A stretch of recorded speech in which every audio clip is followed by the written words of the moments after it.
Flying artillery, the suicide cannon that sank a destroyer. Imagine this, World War II is raging, and someone has a crazy idea. What if we could take a powerful cannon, the kind you find on a tank, and stick it on a plane? It sounds like something out of a comic book, right? A flying tank soaring through the clouds. Most experts at the time didn't just think it was a bad idea. They thought it was suicidal. But sometimes, the craziest ideas are the ones that change the course of history. Today, we're diving into the incredible true story of how a so-called suicidal weapon defied all expectations and became a legend of the Pacific War. To understand this wild story, we need to meet our main character, the B-25 Mitchell bomber. If there was ever a jack of all trades in the sky, this was it. The B-25 was a medium bomber, tough, reliable, and incredibly versatile. It was famous for the Doolittle raid on Tokyo, proving it could do things nobody thought possible. It could fly low, it could take a beating, and pilots loved it. But in the vast island-hopping campaign of the Pacific, the Allies needed something more. They needed a precision tool to take out specific high-value targets like Japanese ships in heavily fortified bunkers. Standard bombing was often inaccurate, and strafing with machine guns wasn't always enough to stop a determined enemy.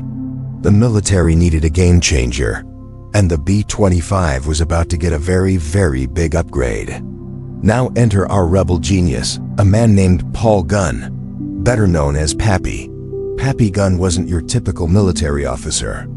He was a former airline pilot who found himself in the Philippines when the war broke out. He was an innovator, a tinkerer, and someone who absolutely refused to take no for an answer. He was famous for field modifying his planes, adding extra guns and armor, and generally turning standard aircraft into lethal, custom-built machines. Pappy saw the B-25's potential. He knew that with the right firepower, this reliable workhorse could become a terrifying ship killer. His vision was clear: mount a massive cannon in the nose of the bomber to deliver a single devastating punch. But this wasn't just about adding another machine gun. Pappy was thinking much, much bigger. He wanted to mount a 75mm artillery cannon, the same kind used in M3 Stuart light tanks. When Pappy Gunn proposed his idea, the engineers and ordnance experts were horrified. Their reaction was pretty much unanimous: impossible. And honestly, you can't blame them. Let's break down the sheer absurdity of what he was suggesting. First, there's the recoil. A 75mm cannon generates a massive kickback. On a tank, the vehicle's weight and tracks absorb that force. On a plane, in midair, the recoil could tear the airframe apart, send the plane into an uncontrollable spin, or at the very least, throw off the pilot's aim so badly the shot would be useless. Then there's the weight. The M3 cannon and its ammunition were incredibly heavy. Planes are all about balancing weight and aerodynamics. Adding that much mass to the very front of the B-25 would completely mess up its center of gravity, making it dangerously nose-heavy and difficult, if not impossible, to fly. And how do you even aim it? The pilot would have to aim the entire aircraft like a giant rifle. It was a logistical and engineering nightmare. The experts weren't just being difficult. They were pointing out very real, potentially fatal flaws in the plan. They told Pappy it was a suicide mission. But impossible was just a challenge for Pappy Gunn. He knew the standard B-25 nose, with its glass cockpit for the bombardier, had to go. You can't fire a cannon through glass, so the first step was a radical piece of surgery. His team took the B-25 and completely stripped its nose. The clear plexiglass, the bombardier's station, all of it was removed. In its place, they fabricated and bolted on a solid steel nose. This not only provided a sturdy mount for the massive cannon, but also added a layer of armor, protecting the cockpit. Imagine the sight. A bomber, once known for its windowed nose, now had a blunt, solid, and menacing face. This new design would later be factory-produced as the B-25H and B-25J models, but it all started with Pappy's hands-on modifications in the field. He was literally redesigning a warplane in the middle of a war zone, driven by the urgent need for a better weapon. As you can imagine, when Pappy's modified B-25 first rolled out onto the airfield, it was met with a lot of skepticism and even outright mockery. The joke started flying immediately. Pilots and ground crews would look at this bizarre creation, a bomber with a tank gun sticking out of its nose, and shake their heads. A flying tank is a dead tank became a common refrain. The logic seemed sound. Tanks are slow and heavily armored for a reason. Planes are fast and agile for a reason. Trying to combine the two seemed like you'd just get the worst of both worlds. A plane that was too slow and clumsy to survive, and a tank that couldn't take a hit. Doubts were everywhere. Would it even get off the ground? If it did, could it fly straight? And the biggest question of all, what would happen when that massive cannon was fired? Most people expected the first test flight to end in a fiery crash. Pappy Gunn and his small dedicated team were betting their reputations, and the pilot's life, on the idea that everyone else was wrong. The moment of truth arrived. A brave test pilot, who probably had a few choice words with Pappy beforehand, climbed into the cockpit of the modified B-25, now nicknamed the Commerce Destroyer. He taxied down the runway, the heavy nose making the plane feel sluggish and unfamiliar. The plane lifted off the ground, lumbering into the air. So far, so good, it could fly. Now for the real test. The pilot lined up a target out at sea and braced himself. He pushed the fire button. What happened next was astonishing. Instead of tearing the plane apart, the 75mm cannon fired with a thunderous roar. The recoil was intense, a massive jolt that felt like hitting a brick wall in the sky. The plane slowed down by about 40 miles per hour in an instant, but it held together. The reinforced airframe, the solid nose, Pappy's calculations, it all worked. The plane didn't spin out of control. It didn't fall apart. It just shuddered, slowed down, and kept flying. The pilot could manually reload the cannon and fire again. The impossible had just become possible. With the successful test, Pappy's flying tank went from being a joke to a serious weapon. These modified B-25s were deployed into combat, and their main mission was simple: hunt and destroy Japanese shipping. The tactic was brutal and effective. The B-25 would come in at treetop level, screaming across the water to avoid enemy radar and anti-aircraft fire. In the solid nose, alongside the 75mm cannon, were 4 forward-firing, 50-caliber machine guns. The attack would start with the machine guns raking the decks of the enemy ship, suppressing its defenses, and clearing the way. Then, as the B-25 closed in, the pilot would use his cockpit gun sight to line up the shot. At the perfect moment, he would fire the 75mm cannon. The massive 15-pound armor-piercing shell would punch straight through the hull of a Japanese freighter or destroyer, often at or below the waterline. The damage was catastrophic. A single well-placed shot could cripple or sink a ship that might have otherwise survived a conventional bombing run. The impact of the cannon-nosed B-25 was immediate and devastating. Japanese convoy commanders were terrified of these low-flying monsters. A typical bomber had to fly high and drop its payload, giving ships a chance to maneuver. But the B-25 gunship attacked like a fighter, coming in fast and low, hitting with the force of an artillery piece. There was little defense against it. One of the most famous accounts comes from a battle where a squadron of these B-25s attacked a Japanese naval convoy. They swept in, their machine guns blazing, and then came the cannons. One pilot lined up a Japanese destroyer in his sights. He fired. The 75mm shell slammed into the warship, and witnesses reported a huge explosion as the shell likely hit the ship's magazine. The destroyer, a powerful warship, was torn apart and sank within minutes. The suicide weapon had just sunk a destroyer. The mockery stopped. Pappy Gunn's crazy idea wasn't just working. It was a resounding success. saving Allied lives by taking enemy supply and warships off the board with terrifying efficiency. The legacy of the 75mm B-25 is a testament to innovation and the refusal to accept limitations. What started as a mad scientist's vision became one of the most feared ground attack and anti-shipping aircraft of the war. Pappy Gunn's rebellious genius proved that sometimes the most effective solutions are born on the front lines, not in a distant engineering lab. He saw a problem, envisioned a radical solution, and had the courage and skill to make it a reality, despite all the experts telling him it was a death trap. This story is a powerful reminder that in times of crisis, it's often the rule breakers, the tinkerers, and the unconventional thinkers who deliver the breakthroughs we need most. The flying tank wasn't a dead tank after all. It was a deadly one. The physics of terror, flying a suicide machine. The biggest, most terrifying problem was recoil.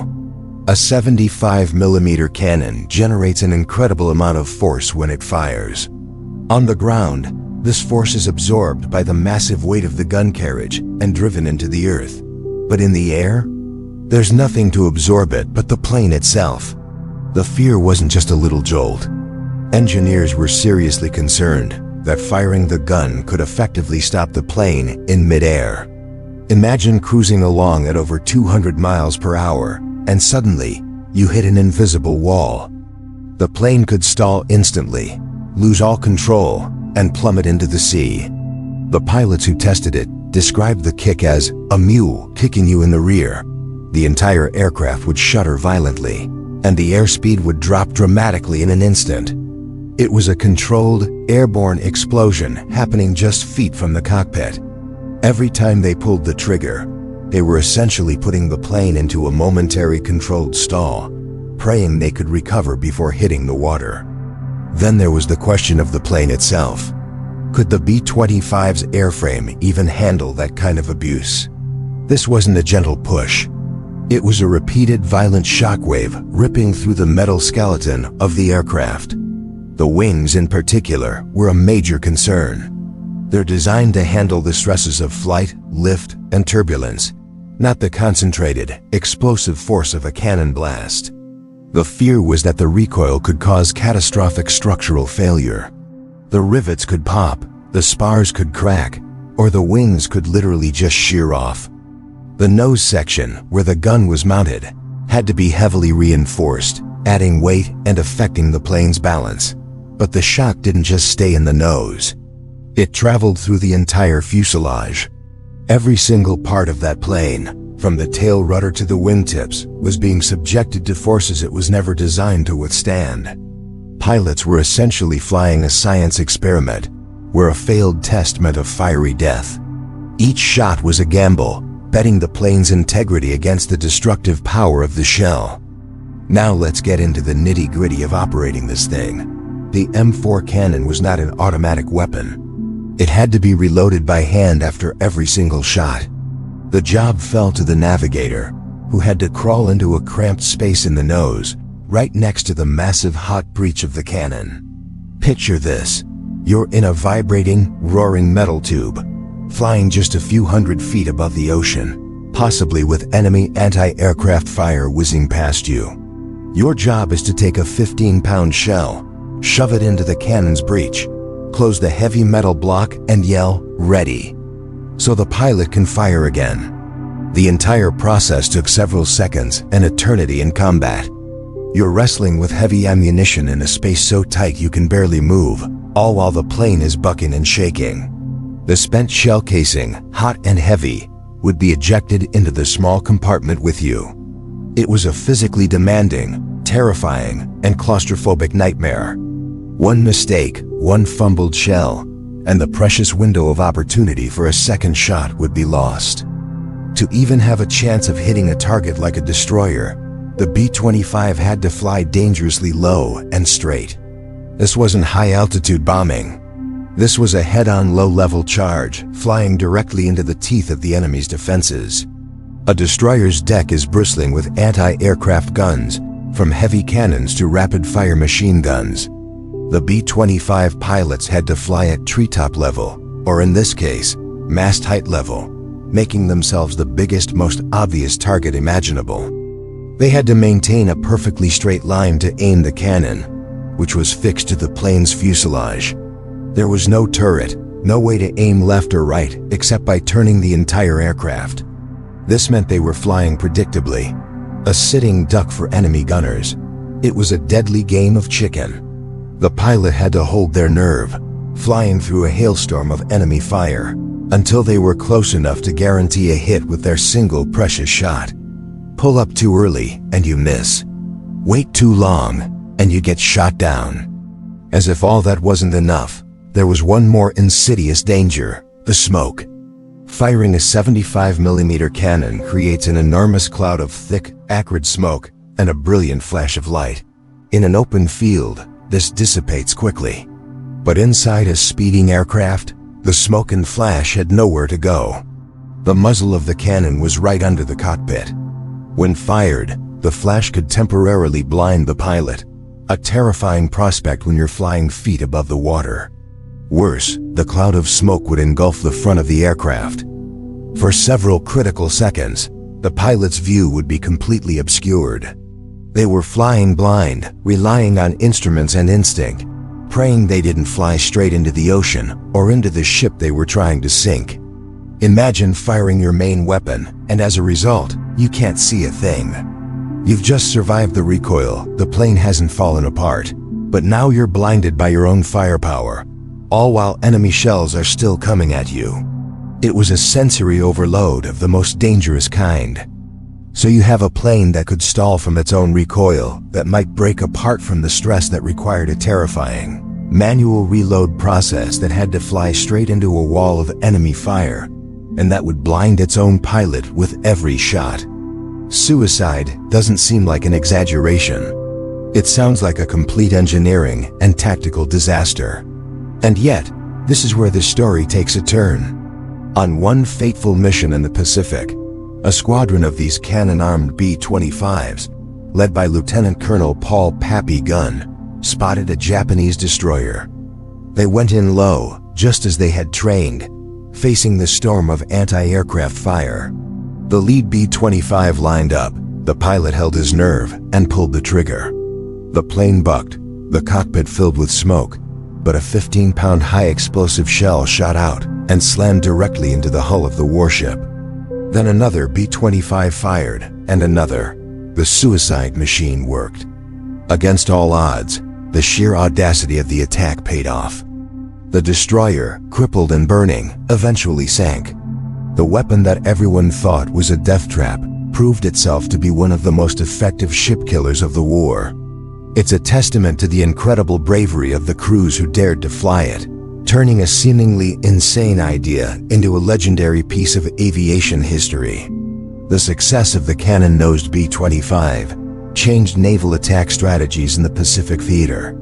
It was a psychological weapon as much as a physical one. Imagine being a sailor on a warship and seeing a bomber flying straight at you, not dropping bombs from above, but firing a tank cannon directly at your waterline. The shock and awe were immense.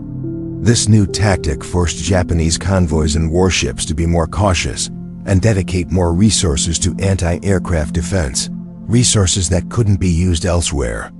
The crews of these B-25s became specialists known as commerce destroyers or strafer bombers. They would often combine their cannon attack with their 8 forward-facing 50 caliber machine guns, sweeping the decks of enemy ships before delivering the knockout punch with the 75mm. It was a brutal, effective, and terrifyingly personal way to fight a war at sea from the air. The pilots and gunners who mastered this unconventional aircraft were a special breed, combining nerves of steel with incredible skill. They took an idea that was ridiculed and turned it into a weapon that was respected and feared across the Pacific. The legacy of the 75mm B-25 Mitchell is a powerful reminder that sometimes the craziest ideas are the ones that change everything. It pushed the boundaries of what was thought possible in aerial combat and aircraft design. while later versions of attack aircraft would use rockets and guided missiles to achieve similar results with less risk. The raw brute force approach of putting a giant cannon in a bomber's nose holds a unique place in military history. It represents a period of desperate innovation, where engineers and pilots were willing to try anything to gain an edge. So the next time you see a World War II documentary, remember the story of the flying cannon, a weapon born from a wild idea, dismissed as suicide, but ultimately proven in the crucible of combat. It's a story of courage, ingenuity, and the sheer audacity to believe that the impossible might just work. The moment of truth. Confronting the Japanese Navy, the first pilots to test it were understandably nervous. Firing a cannon that big from an airplane was completely unheard of. But the tests proved the concept was viable. The plane didn't fall apart, and with practice, the pilots could aim with surprising accuracy. Now the real test was yet to come: combat. The mission was clear: hunt down Japanese transports and, more importantly, their well-defended destroyers. These missions were incredibly dangerous. The pilots would have to fly low, straight into a storm of anti-aircraft fire, a technique called skip bombing or strafing. They were essentially playing a game of chicken with heavily armed warships. The new B-25G squadron was deployed to the Southwest Pacific, where the Japanese naval presence was strongest. The crews knew the risks. They knew what the experts had said. But they also knew that if this worked, it could change the tide of the war in the Pacific. The moment of truth arrived in the Bismarck Sea. A squadron of B-25Gs spotted a Japanese convoy, escorted by a sleek, dangerous-looking destroyer. The standard procedure would be a high-altitude bombing run, but not today. The lead B-25G, piloted by Captain Robert Harris, banked and began its descent, leveling out just a few dozen feet above the churning waves. The destroyer's guns immediately opened up, filling the air with tracer rounds and explosive flak. The B-25 flew straight towards it, a lone wolf charging the tiger. The navigator called out the range, the bombardier lined up the shot, and the pilot held the plane steady, a monumental task amidst the chaos. Inside the cockpit, the tension was immense. This was it. The first time the 75mm cannon would be fired in anger against a major warship. Then, Captain Harris pressed the trigger. The sound was unlike anything they had ever heard in the air. It wasn't the rattle of machine guns. It was a deep, thunderous boom that vibrated through the entire airframe. For a split second, the plane shuddered, as if it had been punched by an invisible giant. A huge shell, weighing 15 pounds, shot out from the nose of the bomber at incredible speed. The crew watched as the shell skipped once on the water's surface, just as they had practiced, and then slammed directly into the side of the Japanese destroyer, right at the waterline. The explosion was instantaneous and catastrophic. A massive hole was torn in the ship's hull. Fire and black smoke erupted from the impact point. The shell had pierced the destroyer's thin armor like it was paper, likely detonating in one of its engine rooms or magazines. The power of a single well-aimed 75mm shell was beyond anything the critics could have imagined. It wasn't just a hit, it was a devastating blow. The destroyer, a proud and powerful warship moments before, was now mortally wounded. It began to list heavily to one side as water poured into the gaping wound. Secondary explosions rocked the vessel as fires spread uncontrollably. The Japanese crew, caught completely by surprise, scrambled on the deck in a panic. They had been prepared for bombs from above, but not for a cannon shell fired from a plane flying at sea level. The B-25 circled around for another look. There was no need for a second shot. The destroyer was already sinking, its bow rising into the air as the stern slipped beneath the waves. Within minutes, the warship that was supposed to protect the convoy was gone, sent to the bottom of the Pacific by a single shot from a weapon everyone said was impossible. The kill was a moment of vindication. It silenced every critic, every skeptic who had called the project a suicide mission. The news spread like wildfire through the Allied forces. The 75mm cannon-armed B-25 was no longer a joke. It was one of the most feared anti-shipping weapons in the Pacific.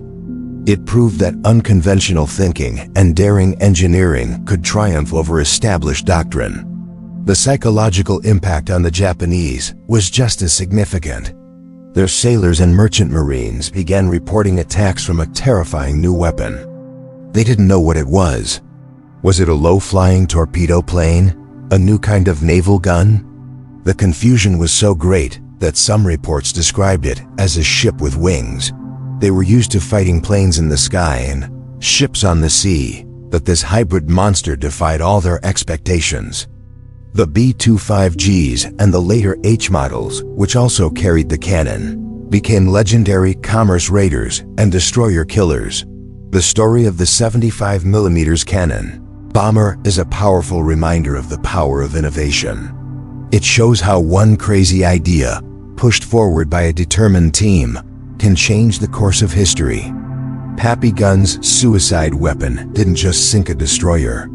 It sank the old way of thinking. It gave Allied pilots a new edge, saved countless lives by making their attacks more effective, and played a crucial role in strangling the Japanese war machine's supply lines.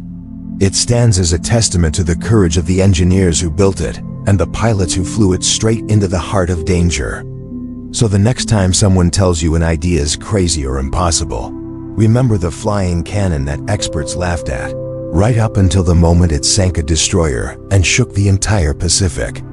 Tactics of the Strafers, the evolution of low-level attacks. This is the story of how a medium bomber became the most feared ship killer of the Pacific War.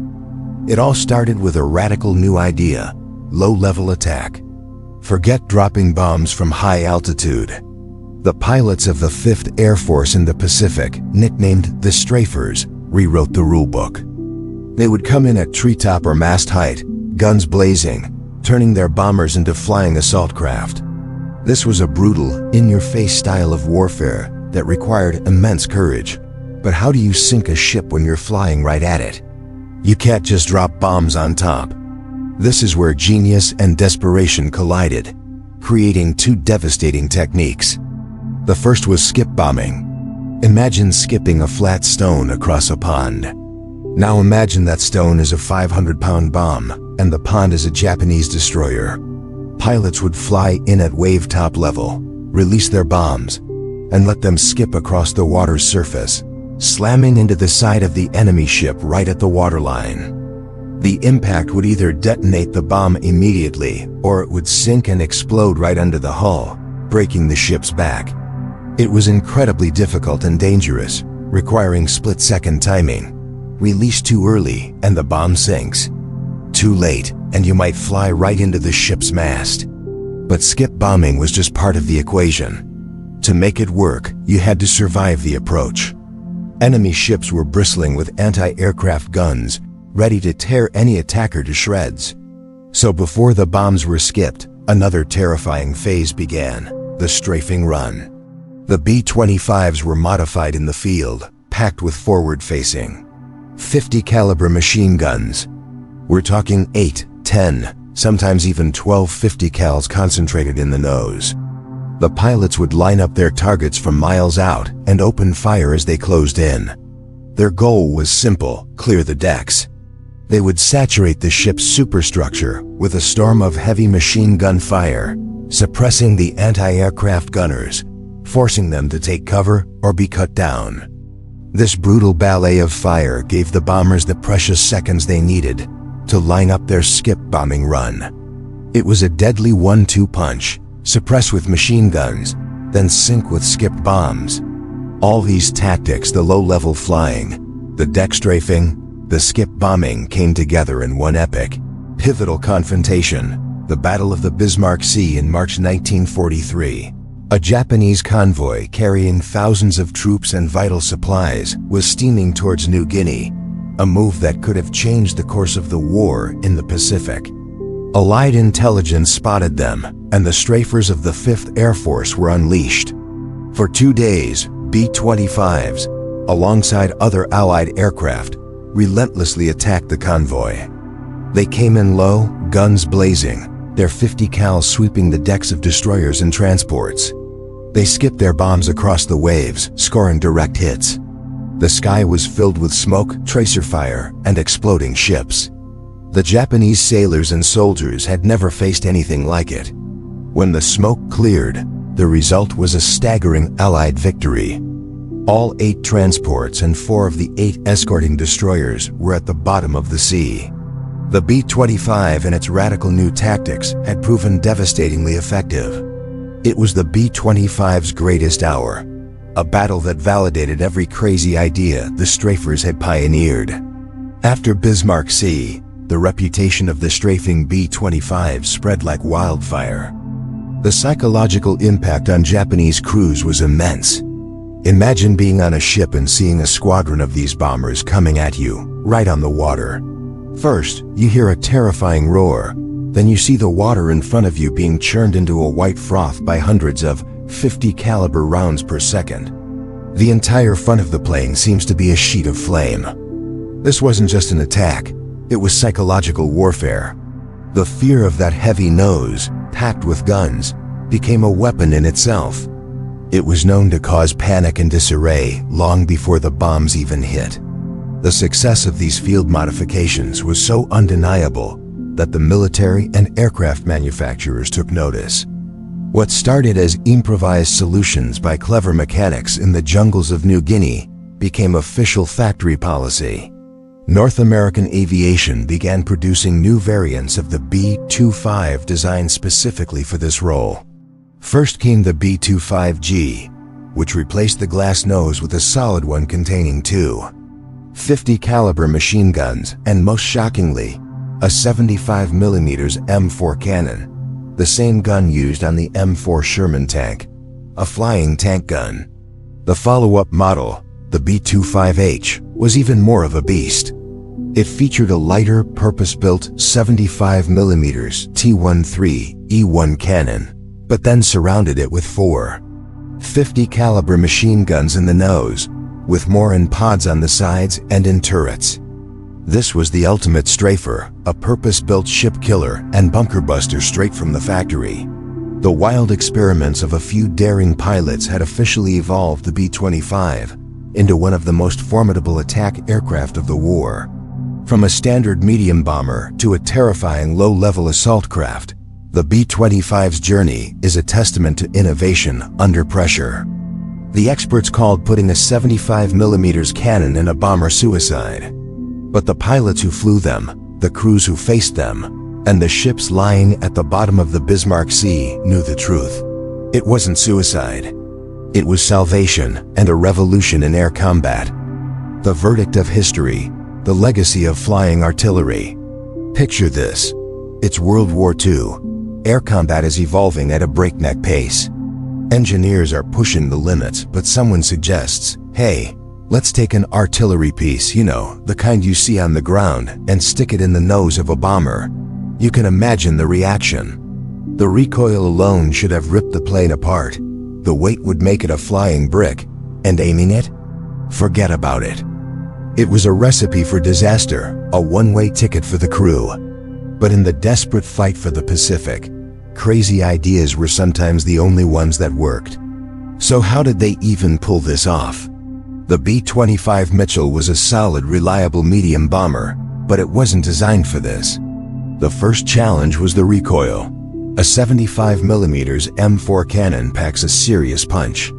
Firing it on the ground requires a heavy, stable carriage. In the air, the force could snap the plane's spine. The engineers, the unsung heroes of this story, developed a special hydraulic mount that absorbed a huge chunk of the recoil, slowing the kickback down to a manageable shove rather than a catastrophic punch. The mount was a marvel of engineering, allowing the massive cannon to be fired without turning the bomber into a cloud of shrapnel. But even with the recoil solved, aiming was a whole other beast. You're not just aiming a gun, you're aiming the entire airplane. The pilot literally had to point the nose of the B-25 at the target and fire. There was no fancy targeting computer. It was pure pilot skill, A mix of instinct, experience, and a whole lot of courage. To line up a shot, the pilot had to fly straight and level, directly at the enemy, often through a storm of anti-aircraft fire. This made them a predictable, easy target. That's why it was called a suicide mission. You had one shot, and if you missed, you were a sitting duck. The first combat tests were interesting. Early versions used the shorter M3 cannon, but the real star was the lightweight T-13E1, a version of the M4 specifically designed for aircraft. In the hands of the 405th Bombardment Squadron, these cannon-nosed bombers became feared commerce destroyers. They would fly low over the water, skipping bombs like stones and strafing ships with their machine guns. But the main event was the 75mm. A single, well-aimed shell could cripple a small vessel, or as history would prove, even sink something much, much bigger. The moment that silenced all the critics came during a mission in the Pacific. A squadron of these modified B-25s, led by daring pilots, spotted a Japanese destroyer. Destroyers are fast, heavily armed warships, not something a medium bomber is supposed to tangle with. But these weren't ordinary bombers. Diving through flak, the pilots lined up their shots. It was a deadly dance. They had to get close enough for the cannon to be effective, but every second spent flying straight at the warship was a second they were being shot at. Then, it happened. A 75mm shell, fired from the nose of a B-25, slammed into the destroyer. The 21-pound projectile hit its mark, and the resulting explosion was catastrophic. The destroyer, a symbol of naval power, was sent to the bottom of the ocean by an airplane carrying a field gun. The suicide weapon had just become a legend. This success solidified the role of flying artillery. The B-25G and H models, armed with the 75mm cannon, became masters of ground attack and anti-shipping missions. They could crack open tanks, demolish bunkers, and of course, sink ships. These missions required a special kind of pilot. They had to be aggressive, precise, and fearless. They were flying a weapon that was as dangerous to them as it was to the enemy, but they wielded it with devastating effect. The crews who flew these planes, and the mechanics who kept them in the air, were truly a different breed.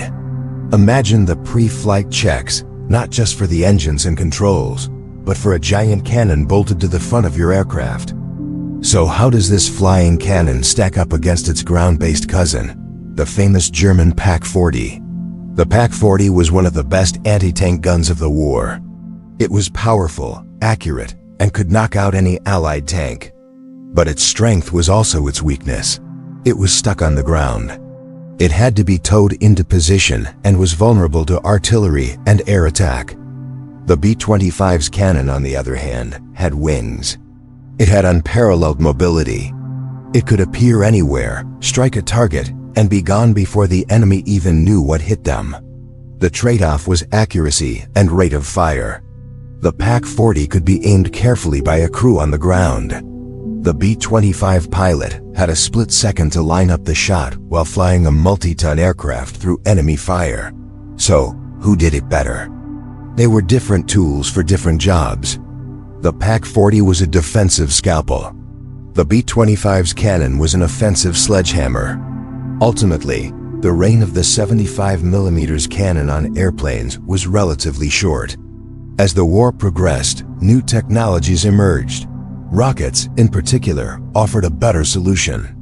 A plane could carry multiple rockets, each packing a punch similar to a 75mm shell, and fire them in quick succession without the recoil, weight, and aiming problems of a massive cannon.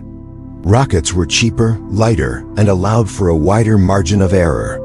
By the end of the war, rockets and guided bombs began to replace the big guns on attack aircraft.